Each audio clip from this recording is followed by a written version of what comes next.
What's up, everybody, and welcome to ITG Daily, the show that brings you the hottest in gaming news. I'm Drew Bullis. You can find me on Twitter at ArtisticGamer28, and that's the one, the only Scott Savage. You can find him on Twitter at Savage. Scott, happy Thursday, right? It is Thursday. I had to think about it too. Time's a strange thing. Oh man, we're coming up on the long weekend. I'm like, it's not Friday yet, right? No, it's only Thursday. Yep, for sure. Man, oh man, dude, we got a hot show today once again. But you should be joining us live, just like Northern Nerdcast is right now, over on twitch.tv/theofficialITG, as well as YouTube. We got people hanging out there as well. Adam, you're in my Slack. Go away. Adam is interrupting the show right now. He should be just joining us live over here instead. But if you can't join us live, you should be hitting it up later inside the game.ca podcast services and TV streaming networks around the globe. He keeps blasting my Slack. Dude. I even closed it thinking that would stop Scott. Apparently that is not stopping Adam. Adam is unstoppable. Everybody tweet at him at Adam. What is Adam's Twitter? Blast him anyways. You should get him in Discord at Mailbox. And just tell him to go away. Tell him that's the away. only name I can remember. The Mailbox Arson. It's a good one. Dude, it is a fantastic handle. Oh, now we got Nate Jordan in. Everybody's crashing over in Slack today, guys. But what's coming up on today's show is Ubisoft employees are taking a stand. The Halo Infinite tech test begins now. Are you ready for the fight? And despite no PS5 consoles available, SIE sells in massive numbers, actually in the millions. Scott, dude, they're on fire still, even with no new consoles available. That is, what do you do, man? Like the hype surrounding that and the demand for that console is just insane. Yeah. Of course, everybody kind of had this issue almost a year ago now, but everybody kind of discounted the PlayStation 5, I think, at the time because Xbox was just selling so much, but PlayStation seems to have caught right up. Absolutely. Like the PlayStation right now is on fire. Nobody can get a console. Everybody wants a console. I think it has a lot to do with the haptic feedback controller and obviously the draw of exclusives. Let's be honest, right? A console, for me, in my eyes, draws you in by the exclusives. Do those exclusives talk to you? You got Xbox has Halo, right? We're talking about Halo Infinite today on the show, but PlayStation has the Spider-Man, the God of War, the Uncharted, the others over there as well. So sometimes you gotta kind of be in the middle, and sometimes you're just drawn to one particular console altogether. But Scott, to get things started, dude, let's talk about it some more, because it's nearly 500 employees from Ubisoft signed a letter standing with Activision Blizzard walkout. Per a report from Axios, almost 500 employees signed a letter standing with Activision Blizzard employees who are holding a walkout on a Wednesday. That would have been yesterday, I believe. The Ubisoft employees' letters note that we believe you, we stand with you, and we support you. With signatures from 32 studios around the world from Ubisoft, Activision Blizzard employees are holding a walkout in protest of the company's response to a lawsuit from the state of California, which alleges that sexual misconduct and abuse have been taking place with no reprimanding of any official parties at all, Scott. So there's been no action as of yet. We talked yesterday that Bobby Kotick was actually out there with a response to say that his company is actually tone deaf to the situation at hand right now. And everybody, we've been talking about these two companies now, Scott, for over a week. The fact that Ubisoft and Activision have these sexual misconducts happening with no repercussions whatsoever. And it's, at this point, dude, it's just rather disgusting. Yeah, this is a problem that's bigger than anybody expected it to be. Yeah. And these two companies in particular are setting the standard for what's going to happen going forward, really. So this is just, of course, this is going to take the better part of a week, but is it saddening to think about this kind of a situation just constantly? Well, here's my question, Scott. Are these companies just too big? Well, I didn't think so, but 32 Ubisoft studios. Wow. Yeah, they're definitely massive, right? But I mean, just as a scope of the company, when it gets to be something of that size, right? That a huge, massive quantity of people, how many hoops now do people have to jump through in order to handle these kind of measures, man. That shouldn't take that long. You figure it out if it did happen, and then just like Bobby said yesterday, dude, you're fired, right? Like it's that simple. There's one thing to joke around with people, but there's also a fine line to cross, and if you cross that line, that's a line too far, and you shouldn't be there anymore. And then just end it, man. It's, I don't know. Well, it's pretty easy to set that line in the sand. And not only is it incredibly illegal, and for good reason, it's immoral, and it's not company policy. It's not something that you want to be involved in an environment. It's pretty cut and dry. You know, you can't just reshuffle these people to another Blizzard. California just moves you to Blizzard, Florida. No, that doesn't solve anything, does it? So no, not at all. There's really only one course of action, really. Absolutely. So obviously there's a lot of talk going on in the industry around this matter between the two companies. So once again, we're touching on it, right? But I think everybody knows where we stand. It's not, you don't stand for it. It's that simple. So hopefully they can get this resolved sooner than later and get into a good working situation there at the studios and start making good games again, or get back to making good games. Yeah, that's what we want to see. Exactly, right? So toxic environment will screw that all up, but hopefully we'll figure that out. But dude, let's get into some Halo Infinite. First multiplayer beta begins today. Rumors are confirmed. Well, we talked about it last week that there was a rumor coming up that would be this weekend, and now it is confirmed. The beta will start today and run until Sunday, August 1st, offering a short chance for those invited to the test.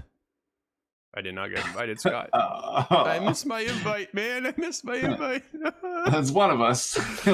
Like, I want a moment of silence. All right, that's it. Halo Infinite's multiplayer aspect. It's for the first technical preview of the Halo Infinite as Microsoft prepares to launch the free multiplayer game mode later this year. The technical preview will feature the Battle Pass and some fraction of the customization options planned for launch, according to the 343 Industries. Scott, how excited are you to get in this weekend, buddy? I'm actually pretty pumped. When we heard these rumors, I thought this weekend was pretty soon. Yep. I thought we would have seen more in the way of video footage of the game, sure, even if it's just pre-renders. But the rumors hold true, and I'm actually really excited. I'm gonna try to refrain from telling you all about it, but at the same time, that's kind of what we do. So yes, it is exactly what we do. Well, I'm happy. So you got in, Nate got in, and so did Steve. So I'm glad to see some of our team is in there. You guys can check it out and have a good time, and then you can fill me in on how all that works. So yeah, I'll just have a little bit of a head start on you for that free multiplayer coming out. Yeah. No, there's definitely some game modes. What are you looking forward to the most, Scott? Well, I want to see their return to the kind of normal that Halo was known for. Sure. Halo 5 was a sidestep, and they kind of tried to do their own thing, which I appreciated, but I want that return to classic, and that's what I'm thinking of. And if there's a sort of bots added into that, a PvPvE sort of scenario, that's exciting to me as well. That actually was in 5, and it worked out really well. So I want to see how big they blow that up. Yeah, no, I think this is going to be a good step for Halo and for Halo fans. I think we're going back to the roots, I think, is where everybody was hoping Halo would go, and kind of just make a return to form. And I think a lot of people are definitely excited. And I know I was talking to Nate yesterday, and he says, man, if I'm hooked, yeah, you won't see me ever again, kind of thing, for the next little while. So he'll be playing for the wee hours of the morning on this one. But let's get into based on his reaction to Halo 5, I want him to live stream himself when he jumps into the game.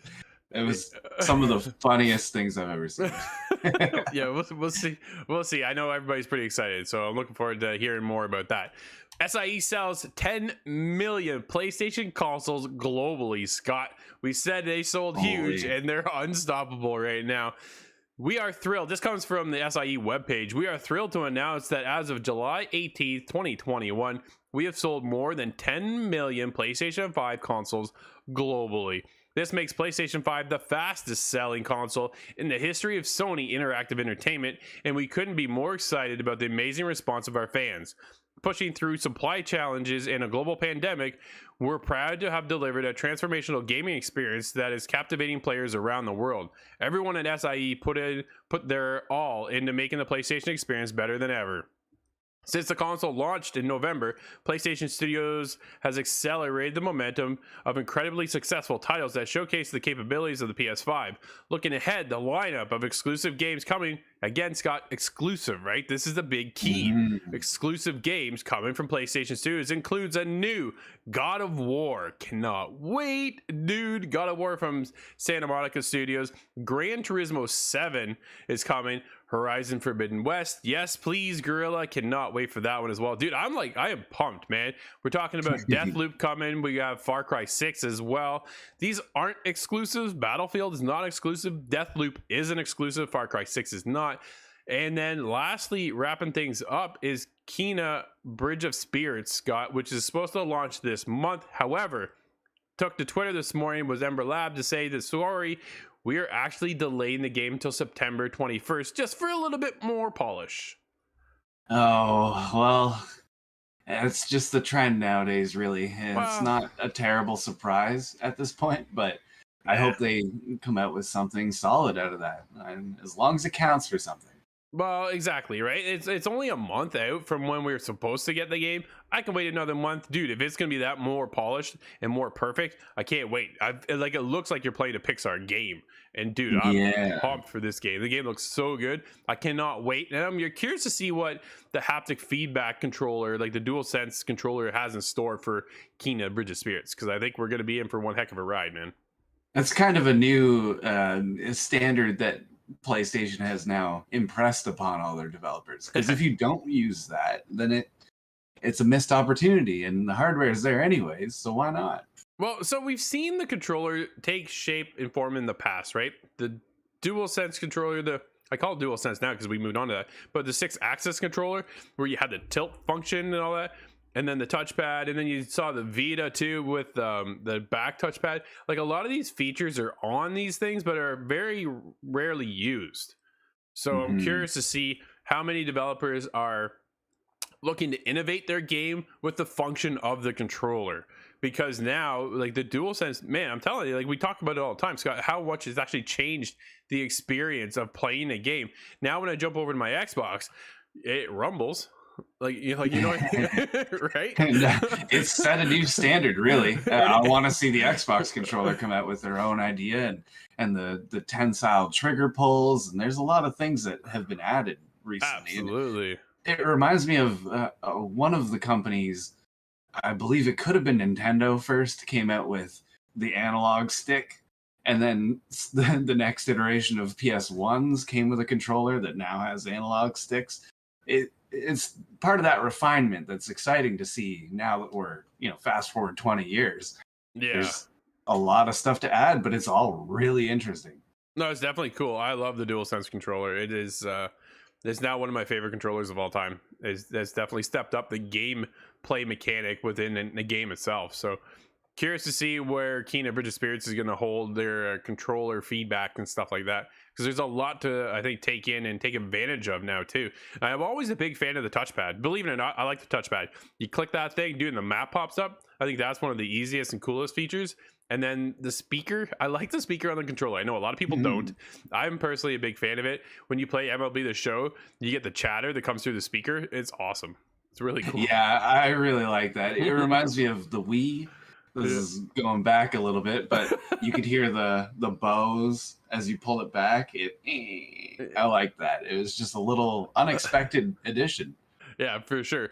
Scott, we saw an impressive trailer come out of the Coalition as Gears 5 developer, the Coalition, shows up what Unreal 5 is capable of in a new demo. Dude, this thing was stunning. Yeah, I don't think either of us were expecting it to be that detailed. No. The jump from Unreal 4 to 5 seems to be greater than Unreal 2 to 4. Yeah, so the demo you're actually seeing now is running on the Xbox Series X and S, with the fact that the Coalition has worked on this. So they came from Gears 5 and said they pushed all of the Unreal 4 to its limits, and now that they're in the Unreal Engine 5, the newest engine coming out of Epic, Dude, what a jump. Like, it was, Gears 5 is a stunning game, but now, like, we are like, it's so realistic, man, the stuff we can get out of this. I saw, where did I see that? I think it was on Twitter. A Xbox 360 character now fits in an eyelash on the next gen consoles, right? Like, that's where we're at right now. The whole polygon figure now fits in one eyelash on the Unreal Engine 5. Like, that is insane to even think about. It is stunning. And dude, the future of video games is so exciting. They were talking in the original demo, they were talking about how instead of hundreds, thousands of polygons, we're now up to 1,000,000 or more polygons. It's just, that level of detail is beyond what I can even detect with my human eyes. Yeah. How long until we're playing movies out? Well, yeah. Well, when you're watching this, though, dude, like, they could pass as a movie. Like, it really could. Some of the cinematics we see now in movies, like, this is a standard thing. So to see this come into the world of video games, and if we can actually play this high level of detail, dude, we're going to be on that next level that I think we've always kind of hoped and dreamt of, but now we're like, it's right there. The only downside that I can think of is how big are the hard drives going to have to be? Oh, man. Oh, my Series X already is loaded, dude. Yeah, we're already, I've got six games loaded up, and I have to sacrifice one to get any more in there. Yep. Oh, absolutely, right? When we're now 100 to 150 gigs a game on some of these things, there goes your hard drive space. So they need to bring out an external. I was talking with Nate and Steve last night. Dude, I'm going to have to collapse and buy that $300 memory card for my Xbox because there's just no room. Like, I got nothing else. And yet there's stuff we're playing, obviously, for our show. But then there's just stuff I want to go and chill out with, right? So I'm constantly deleting and stuff. It's just, man, you gotta keep that Red Dead Online on there. Absolutely got to keep that on there. I love that game, dude. It's stunning. Stunning game, dude. You give Unreal Engine 5 into Red Dead. Like, Red Dead is already one of the most remarkable, stunning visually games I've ever seen. So if you can, oh man, I spent a half hour once just looking up into the sky in Red Dead. And I couldn't. It was amazing. I've seen stars that you can't see unless you go to Antarctica nowadays. That's right. Oh, dude, it's so cool. Scott, let's get on to something you've been clamoring to talk about for a very long time. Have at it, buddy. Yes, this one is a personal burn. The Metroid Prime trilogy for Switch is done, but Nintendo is holding on to it. This is a Metroid Prime Trilogy remaster, has already finished development and is awaiting release. This is claimed, and this is according to VentureBeat journalist Jeff Grubb. So he has found information that it was claimed that Nintendo is holding off on the release and the announcement partly due to restricted quality assurance resources during the pandemic. That's an issue we know is happening, specifically in Japan, really badly. And this is also considered possible that they're holding on to this so that it aligns closer to the release of Metroid Prime 4, which is a great idea, in my opinion, just to kind of bolster that fan appeal and hype surrounding that. That makes sense. But he added, and that's Jeff Grubb, that is, I think the game is sitting in their pocket for whenever Nintendo decides it's the right time. Nintendo has done this a lot recently, so it's not unusual. It's not a sign of some bad things happening. It is not a sign of lack of faith in Metroid. Nintendo can just simply afford to sit on it, and that's how they're treating the game. He goes on to claim that the big reason, supposedly, for the delay in releasing the trilogy is due to the quality assurance issues. That's the official reason. Sure. But it's painful to see, because that trilogy had released on Wii U and the Wii, I believe, before that.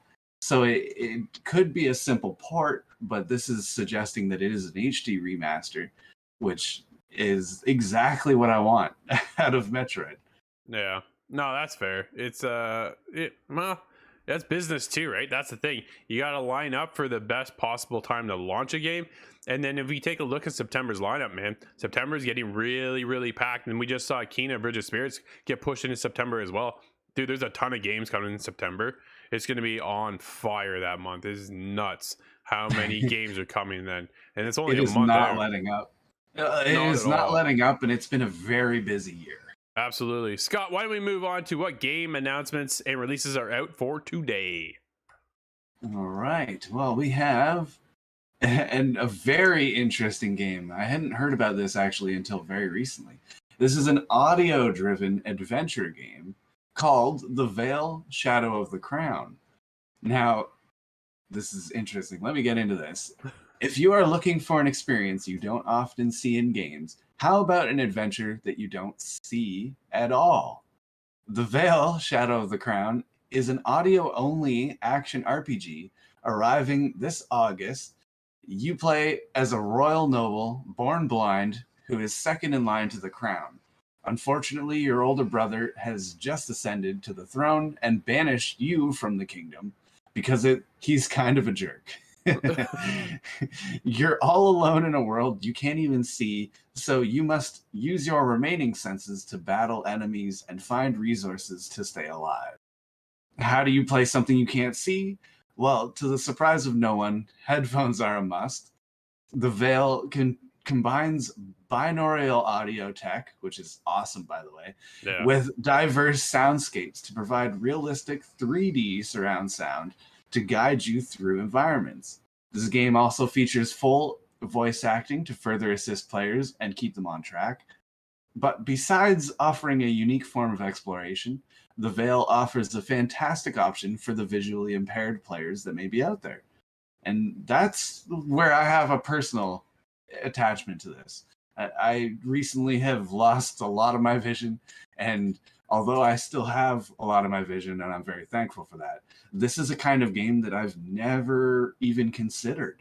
Yeah, this is brand new, man. Like, this is new to the industry. This is very interesting. Absolutely. Yeah. Oh, and after this, where is there left to go? The smell of vision? Maybe we'll see. Scott, what else do we have coming up, buddy? We have the PlayStation Plus games for August have been announced. Those include Hunter's Arena Legends, Plants vs. Zombies, Battle for Neighborville, Tennis World Tour 2. Now, we've done Plants vs. Zombies. That's a series that I'm really interested in. So this is great. A lot more players get on that. We also have the Xbox games for Gold for August, and those include Darksiders 3, Ukulele. I haven't checked that one out. Lost Planet 3. I didn't know there was a 3. And Garu Mark of the Wolves. And that's a curious one for me. Now, lastly, we have Google Stadia's 5 Pro games for the month of August.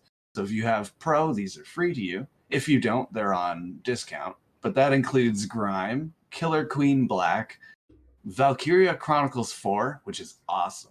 Yeah. It Came from Space and Ate Our Brains. I like that title. And Epistory, The Typing Chronicles. There's another interesting idea at a game. Dude, Grime looks sick. I can't wait to jump in. Yeah, no, these are exciting. And we're heavily into Stadia, so I'm sure we can count on you to check that one out. I will. We have 2 full releases today, and that is The Ascent for Xbox One, Series X and S, and the PC.